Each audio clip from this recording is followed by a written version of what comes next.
Le Premier ministre burkinabé a procédé à la coupure du ruban ce jeudi 7 juillet 2016 à la mine d'or de Yaramoko dans la commune rurale de Bagassi, province de Balé.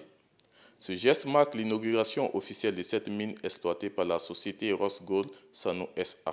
À cette cérémonie, le chef de gouvernement, après avoir coulé un lingot d'or, a annoncé que l'exploitation de cette mine d'or offre une lueur d'espoir à l'échelle régionale et nationale et permettra de booster l'économie du Burkina Faso.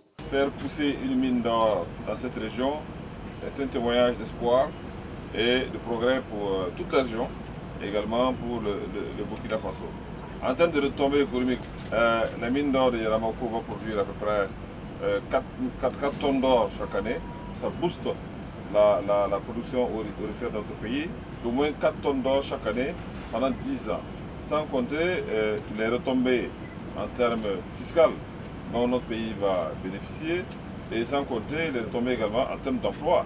Parce qu'il est prévu que la mine d'or, dans sa phase initiale, ait créé au minimum 400 emplois directs pour notre jeunesse. Selon le ministre de l'Énergie, des Mines et des Carrières, la mine de Yaramoko possède des potentialités énormes, ce qui est un atout pour le Burkina Faso. Cette mine compte parmi les 20 gisements d'or du monde ayant les plus hautes teneurs en or, avec 15,80 grammes d'or par tonne de minerai.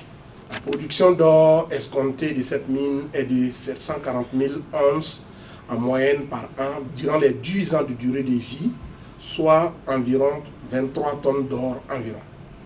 Les retombées financières directes attendues de ce projet pour l'État du Burkina Faso est estimé à 64 322 900 000.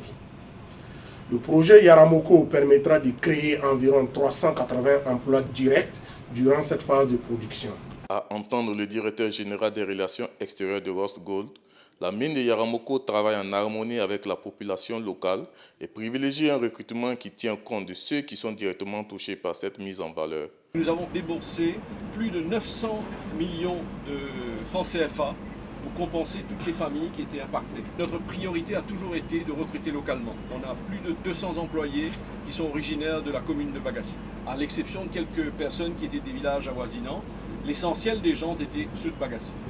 Il ne nous suffit pas de prendre leur terre, de leur donner de l'argent, il fallait aussi les aider autrement. Et nous, c'est pour cela qu'on a lancé beaucoup de projets sociaux pour investir dans le social, pour permettre aux gens de s'épanouir. Notre but, ce n'est pas juste de donner de l'argent, mais donner la dignité aux gens, en leur partageant une technologie, en donnant un savoir-faire. Cela n'a pas empêché le maire de Bagassi, Mine Lobonté, de faire un plaidoyer aux responsables de la mine pour la responsabilité sociale et environnementale qui leur incombe.